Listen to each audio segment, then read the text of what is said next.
एक तालिब इल्म की हैसियत से तो कैसे जा सकता है और कैसे उसको जाना चाहिए।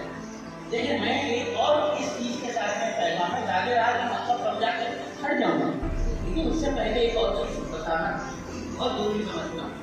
मैंने अभी 12 साल का जुर्म किया है। जिंदगी के 12 साल कम होते हैं क्या? किसी को लगता है कि 12 साल कम